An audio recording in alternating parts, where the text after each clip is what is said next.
The LT. meeting? Yeah, I'm recording. LT, what's up, big dog? Thanks for doing this. Oh, yeah, no Uh, problem.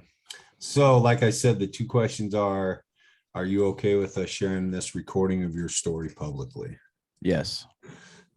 Very professional. Yes, I am. Can you or anyone you may mention face legal prosecution or get into trouble for anything that you share? No. We hope, right? No, I usually don't mention people in my stories. Okay. So I'm gonna mute yourself, identify however you want. The floor is yours, big dog. All right, dude. Thanks for having me, you guys. I'm LT. That stands for Leonard Ted. Uh, it's kind of a funny story how everybody started calling me LT. It has nothing to do with the military, has nothing to do with lieutenant. I ain't no awesome football player neither. But my dad named me Leonard. My mom hated it. And my cousins caught wind. My cousins are all 10, 12 years older than me, that my dad hated it when they called me LT instead of Leonard. And so my mom refused to call me Leonard. And so they put it on my crib, and LT's just stuck. Later in life, I tried to be a professional when I decided it's okay, I'm done with this LT kid stuff, and introduced myself as Leonard, and LT came right back around within like a month. So I've succumbed to it. My name's LT. Get over it. Initial guy, right? I was born here in Ogden, Utah, 1979. I'm 42 years old. I'm going through a book right now called Staying Sober. It's a relapse prevention book, and it's really taking us through our childhood right now. And when I think back at our childhood, we're really focused on grammar school and, the age between 5 and 10. And at that age, you kind of are just growing up in life, and you think that's normal. Like, this is just, you're growing up. That's what parents are doing. This is life and this is normal. And now that I'm looking at it in sobriety, my childhood was chaotic, right? My parents divorced when I was age 7, and they had us try to remember what their relationship was like and what my relationship was like to my mom and my dad. And with my mom, it was very distant. And she was loving, she wasn't mean, but neglectful in the fact that she was never there. And then my dad was the opposite. He wasn't physically abusive or anything, but he was mentally always taking us, whoever he was fighting with at the moment, we got wrapped up in the middle of it, and he was dragging us from place to place, right? Until I ended up living with my grandma at age 13. And still the same type of relationship that he had with my mom ended up with him and his mom, and the fights and pack your bags, we're leaving, this and that. And so I'm looking back on my childhood, I'm like, golly, no wonder it was, maybe that's why I started using, Jiminy Christmas. But so 13 years old, I'm living with my grandma out in Roy in a trailer park. We were little trailer park kids. And I remember smoking cigarettes, even when I was 6, I was smoking cigarettes and lit a whole huge field on fire. And so I always had this desire to just, go try other things and do what you weren't supposed to do. It was kind of just embedded in me, it felt like. And so 13, my dad moves us to Michigan, clear out to Michigan. All of a sudden, poof, I'm in Michigan. He holds me back a grade. It was like 7th grade, holds me back a grade, introduces me to my teacher. And as soon as we walk in the classroom, he's like, this is your teacher. And my teacher reaches his hand out to, shake it. And he's like, hello, Ted. And I'm like, Ted? Look up at my dad, and he's like, gives me this, like, just go with it. So my dad's trying to like just rechange it and start everything over. All of a sudden I'm Ted. And as soon as I was named Ted, something clicked. And if you ever watch any of my other videos on YouTube, I have 2 characters. One is Leonard and the other one is Ted. And Ted is always the bad guy. He's the addict, right? And this is kind of the story behind my Ted. As soon as I started being called Ted, it was a blacked out bedroom, Metallica blasting on both of my head. I had speakers, just Metallica, black and crazy, right? So 15, I start getting into drugs, smoking weed, drinking, and that's all I cared about. And at age 15, I worked at McDonald's, I bought a car, and I ran away. Got in the car and left, and I haven't been home since. By the age 17, I was tampering with meth, taking acid, drinking, smoking pot, is all I was doing, just partying, drinking. Ended up with some stupid petty theft charges and in a jail cell out in Michigan. And Michigan's culture is a lot different than here in Utah, right? And I'm this little 17-year-old, and I look like I'm 12, and I'm in this jail cell, scared to death. End up on probation. Go to my probation, or I get out of jail.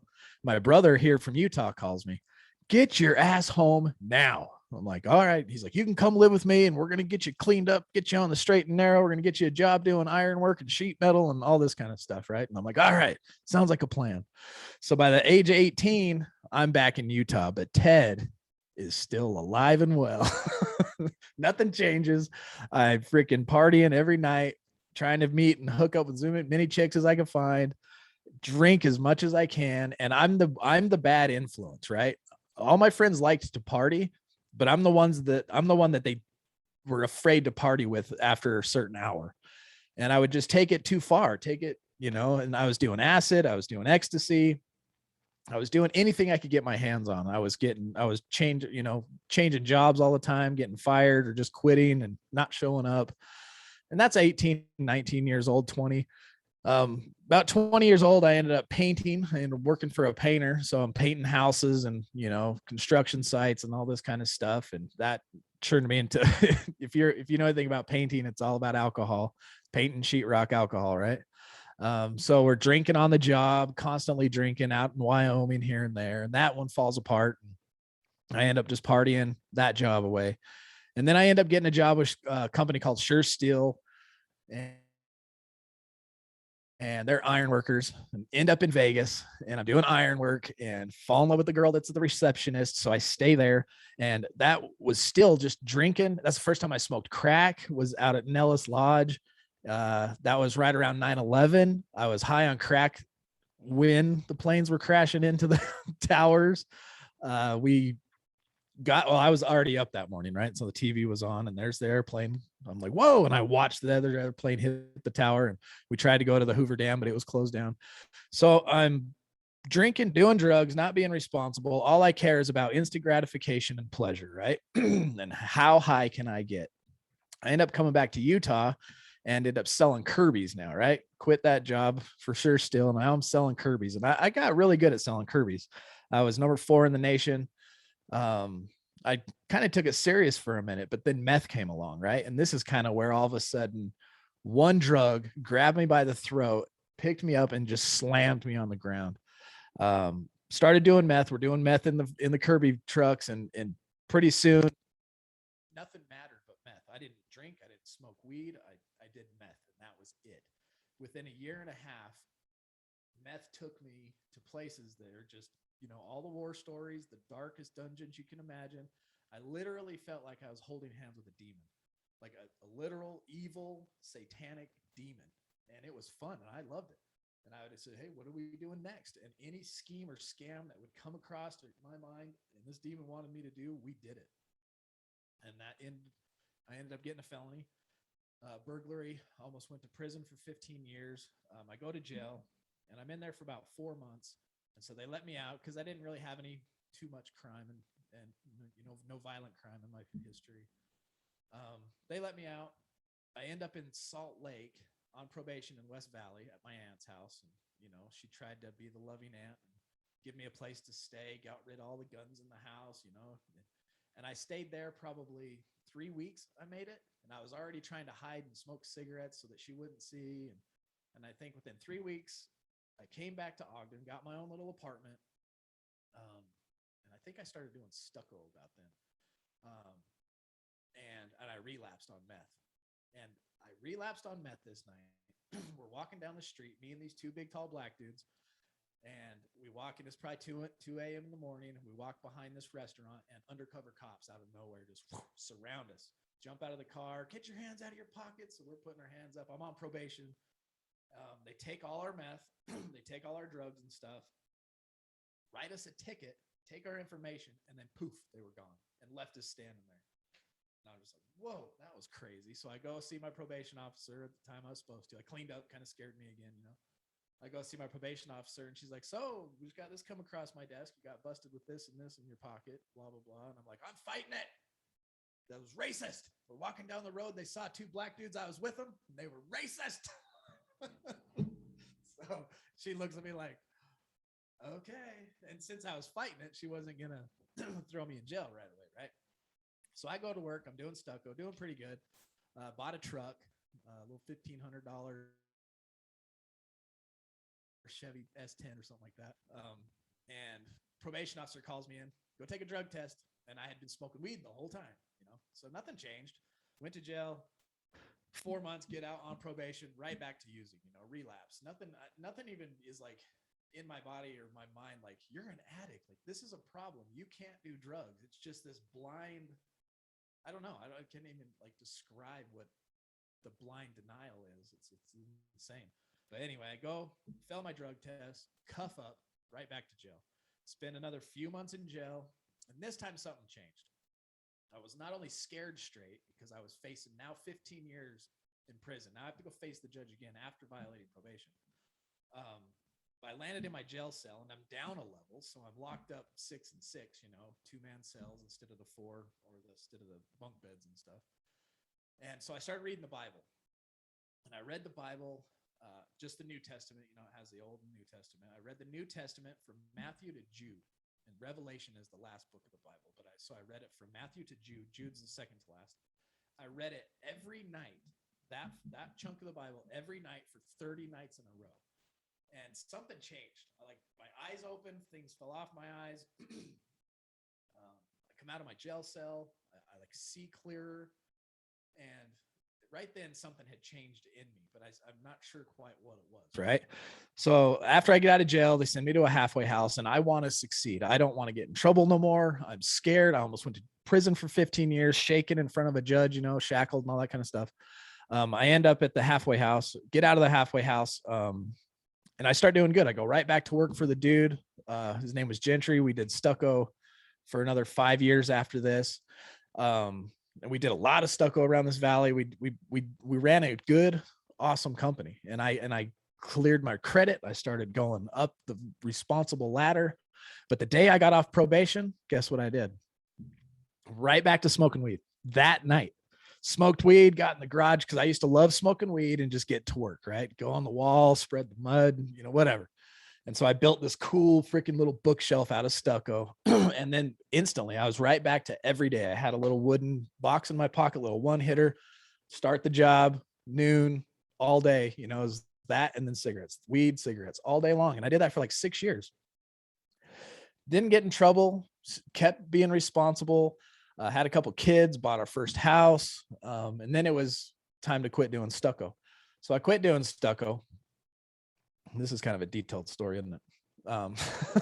Quit doing stucco, and I end up working selling stucco products for Swanson's. And I ended up getting a CDL and driving, and it took me 45 days to get clean. I was drug testing myself. And so that should have been another red flag, right? I just went through NUCCC, which was a drug rehab place. And then I had to do an aftercare thing. And still to this day, I cannot look back and remember anything about drug rehabilitation, rehab, or any part of that. Nothing stuck. I don't know what it did. I must have just been, like I said, scared straight. 15 years in prison. I'm never touching meth again. Weed, love it. Still going to do that. Right. But now they drug test. I need a new job. So I quit smoking weed. Stopped smoking weed about, what was it? 2008. I quit smoking weed only to get this job. It's the only reason. And then in 2010, now this is the craziest part of my story. And I tie this all back to my higher power, which I found in that jail cell reading the Bible. 2010, I get a phone call, go get your GED and apply for this job on base. I said, okay, I did it, right? Got my GED. I think it took a couple tries, but 30 years old, I finally get a diploma. I apply for this job on base, and you can see this little jet right here. It's kind of special to me. I got a little tattoo of a jet under here because in 2010, I'm this uneducated drug abuser, been to jail, have a felony on my record, and I end up with a secret clearance working with the United States Air Force, right? If that's not God doing things for me that I can't do for myself, then I don't know what there is, right? And so 2010, I get back into health. We're starting to work out, my wife and I start putting on my first nice little pack of muscle around me. They pay us on base to work out 3 hours a week. So I'm hitting the gym like 5-6 times a week, and I get healthy, right? About 34 years old, I'm like, yeah, this is cool, man. I'm responsible. I'm making good money. I got a secret clearance. My life is amazing. I got some kids, a wife, and a house. One weekend, we have a birthday party, and I decide I'm drinking. And I hadn't drank for 3 years, or longer, actually. I didn't really drink at all. Actually, after I got out of the halfway house, it was just weed. And then when I got the job on base, I didn't drink. I just decided at 34 years old, I'm having a birthday party. We're drinking. As soon as I start drinking, fun, right? Party. I ended up falling off a horse, breaking my ribs. It was a great. I would drink on special occasions on the weekends. It would start with Corona, like a 6-pack. And this is age 34, right? Quickly, that turned into about a pint of whiskey every night. Every night. And I'm still not having a problem. I'm just drinking. I'm just enjoying life, right? It just feels good. I work hard and I freaking come home. I bought a house. I got a razor. I got a motor home. I got kids. I'm responsible. I can have a pint of whiskey a night. I'm a man, right? That pint starts turning into gallons on the weekends. But during the week, it's just a pint. That's how I limited myself. That's another part of the denial and justification. 2017, this is where the story really punched me in the guts. My son's in a horrible accident. Some of you have seen him.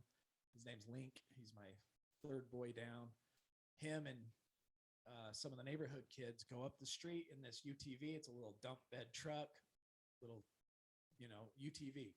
Went 8 miles an hour, little farm thing. They go up this hill, put it in neutral. They come down.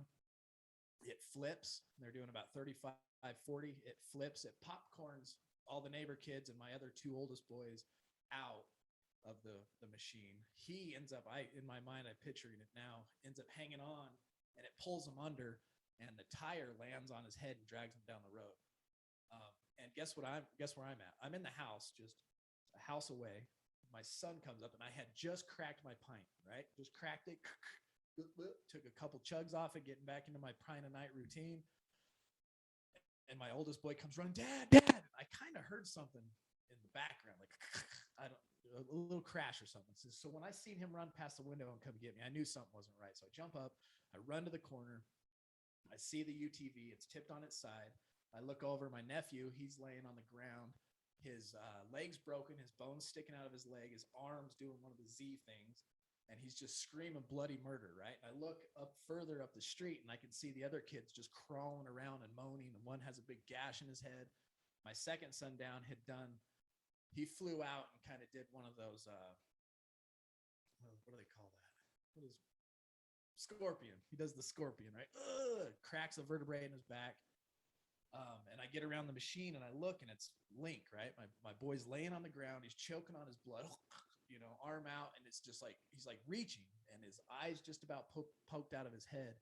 And my sister had just got done doing CPR on him. And I grab her, and I'm just like, I just throw her out of the way, and I'm just like, fuck. And I punch the bottom of this machine, and you can see I got like a big knuckle now. I broke my hand. Because he's an accident-prone kid, and I scream, "Why the fuck is it always Link?" And so I just jump down, and I'm like shaking him. I'm like, "Come on, dude, stay with me." What do you do? I did what I saw in the movies. Stay with me. What do you, blood's dripping off my arm as I'm holding him, and you can hear in the background sirens just until they're just loud and close and all over me. And then the whole chain of events. When I look back on it, all things work together for good to those who are called and chosen, right?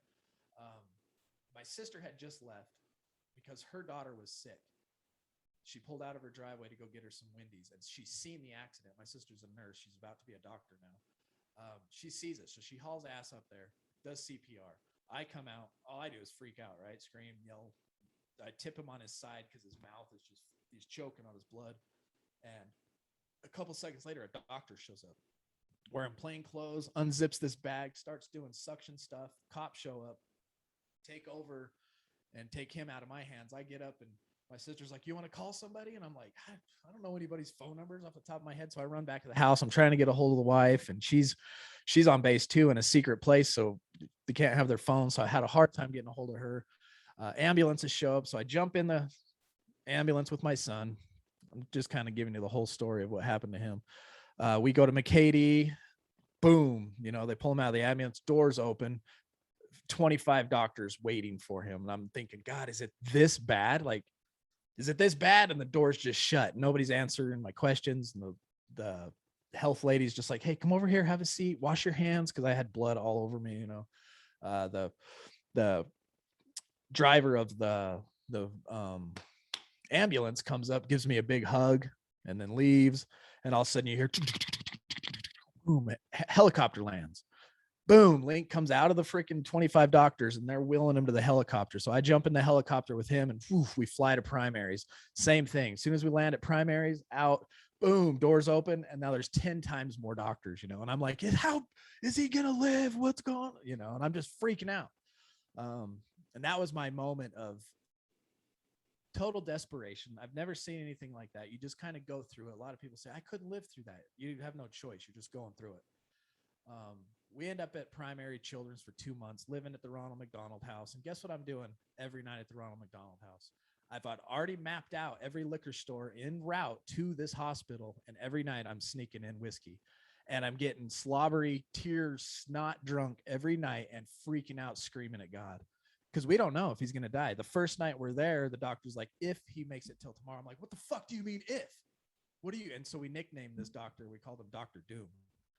He had total bedside manners, never broke character ever, so we was like, that's Dr. Doom. Don't listen to that, At about 3 weeks in of his coma and all that stuff, the doctor comes in and was like, we have to fix the bones in his face. I mean, he everything crushed, right? We got to fix this. And in order to fix it, we have to put a trach and a feeding tube in him. And if we put a trach and a feeding tube in the state that he's in right now, and he doesn't come out of it, you're taking this home. So this weekend, I want you guys to contemplate pulling the plug Monday. And that was probably the heaviest shit I felt in my entire life ever, right? And so we make it through that weekend. And of course, that weekend's a heavily intoxicated, drunk weekend for me. Imagine me dragging my wife through this whole time. She's just as worried and scared, sick as I am, but now she's looking at me and I'm slobbering, drunk, yelling at God. We get there that Monday. He pinches him on the neck. He gives a little twitch and he's like, let's give this guy a chance. And as soon as he said that, the biggest weight ever lifted off of me. But for the next 2 years after that, okay, so he's okay now. He has brain damage. They had to remove his skull. He started quickly recovering after the doctor was like, let's give this little guy a chance. And he's got school troubles. The accident did jack him up. He can't see out of one eye, he's deaf in one ear. But that gave me the justification and the excuse I needed to basically commit suicide drinking. And so for the next 2 years, that pint a night turned into a fifth or more every single night. And I drank as much as humanly possible on the weekends, as much as the liquor store was open, as much as I could get there. Drink, pass out, wake up, drink, pass out. That went on for a couple of years. And I was remodeling the house, which means I demoed the house and never put it back together. Ended up living in our motorhome. Me and the wife never talked. And you got to think what I drug her through. She's taking care of this kid we brought home with a feeding tube, brain damage, doctor visits. Still don't know I built a deck with a wheelchair ramp because we didn't know what we were bringing home. And I'm just blistering drunk. I'm only making it to work maybe 2 days a week, 2-3 days a week at most, getting talked to, getting counseled until finally I had enough. I'm sitting in my motorhome and it was like a Monday and I had already I think I had a fifth down. It was like 10 in the morning. And I call my dad and I am belligerent drunk when I call my dad. I'm like, take me to detox. I gotta go. And I'm just belligerent the whole way to the hospital. Get to the hospital. They're like, yeah, you need to go sleep it off for a little while before we're going to admit you. So my dad's like, well, I ain't taking him home. He stuffs me in a hotel room.